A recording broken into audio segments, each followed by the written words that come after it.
آپ ذرا غور فرمائیں.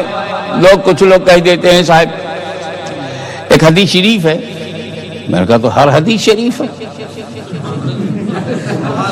اور جب اہل سنت پیش کرتے ہیں حدیث تو کہتے ہیں یہ ضعیف ہے, حدیث ضعیف ہے. ابے ضعیف حدیث نہیں ہوتی کیا؟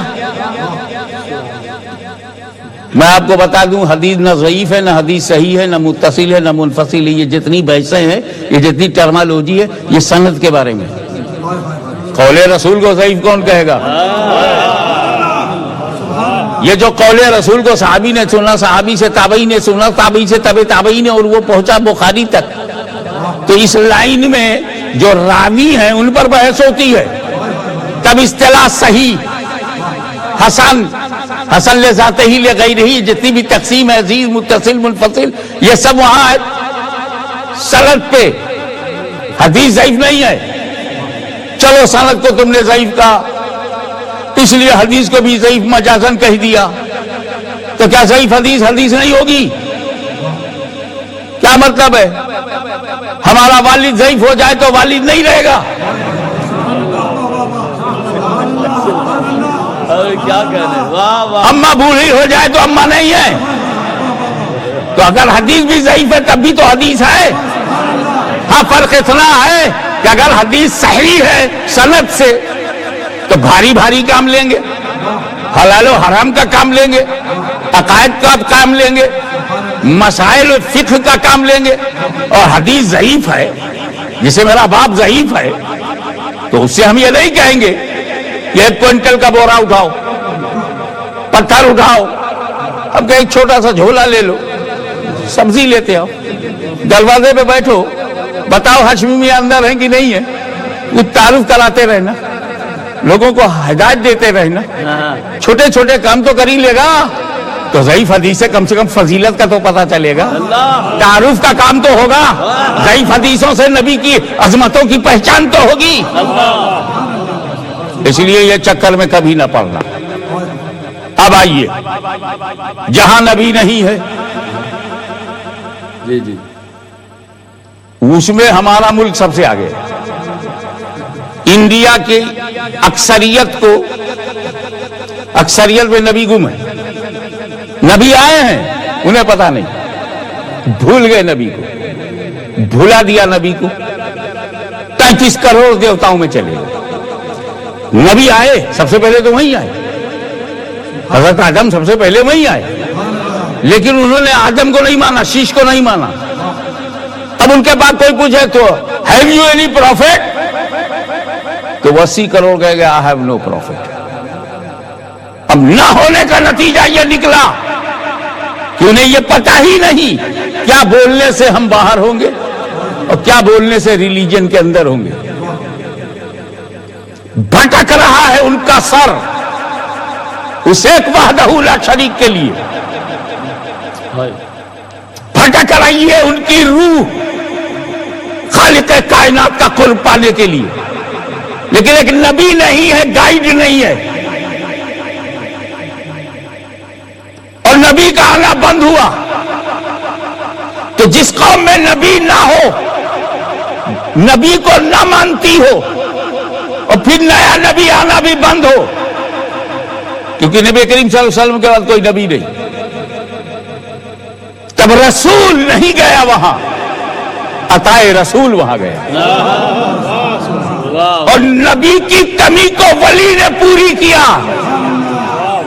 تو علم کی کمی پوری کرنا یہ کسی جماعت کے ہاتھ میں ہو سکتا ہے, مگر نبی کے فریضے کو پورا کرنا یہ صرف ولی کے ہاتھ میں ہوتا ہے. مگر کچھ لوگ ہیں جنہوں نے نبی مانا,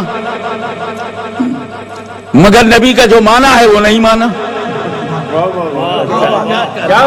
کلمہ پڑھا, نبی کو ماننے کا دعویٰ کیا, مگر جو میننگ آف پروفیٹ ہے وہ نہیں مانتے.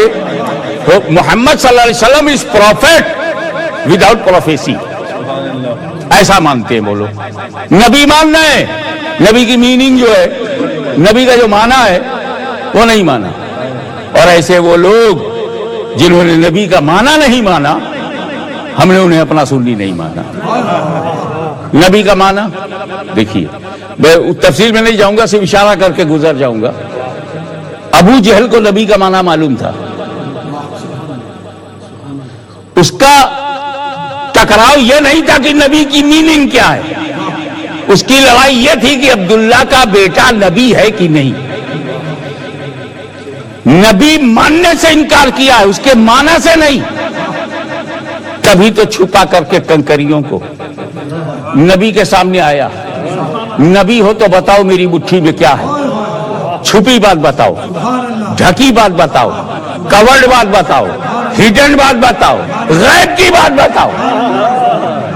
وہ کافر ہو کر نبی کا معنی جانتا ہے. یہ بخاری تک پڑھنے کے بعد بھی نبی کا معنی نہ معلوم ہو تو یہ ستم بالائے ستم ہے. یہی وجہ ہے کہ بر صغیر میں علماء اہل سنت کے علاوہ نبی کا ترجمہ کسی نے قرآن میں نہیں کیا. میں اندر کا بھید کھول رہا ہوں. اعلی حضرت عظیم البرکت امام عشق و محبت، مجدد دین و ملت، سنیت کی شان، حقانیت کی پہچان، غوث و خواجہ کا فیضان، احمد رضا خان علیہ الرحمت و رضوان.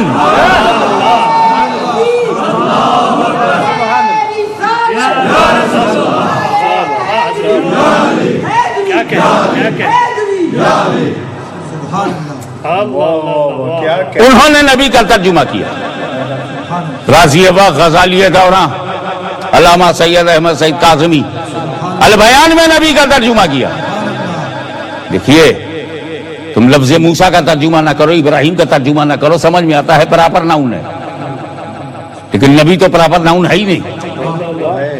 اس کا تو ٹرانسلیشن ہونا چاہیے. 30 پارے کا ترجمہ کرنے والے ایک لفظ کا ترجمہ نہیں کر پا رہے ہیں، اور اگر کیا ہو تو لاؤ. امہ چینل کے پلیٹ فارم سے میں آواز دیتا ہوں کہ سنیوں کے علاوہ اگر کسی نے لفظ نبی کا ترجمہ کیا ہو تو دکھاؤ. اب تو یہ جو چینل چل رہا ہے اس کا فیضان، اب یہ تو رحمتوں کا برسات ہے، عقیدے کا ساتھ ہے. مجھے اس موقع پہ یاد آیا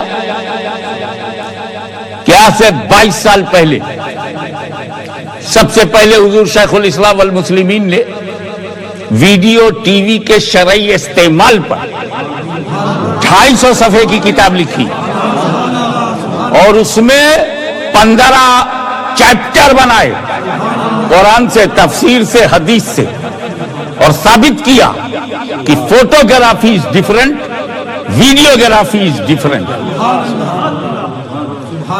آج سے 22 سال پہلے شیخ الاسلام رئیس المحققین ان کو غزالی دورہ نے لکھا، اور اسی فتوے کو پڑھنے کے بعد لکھا.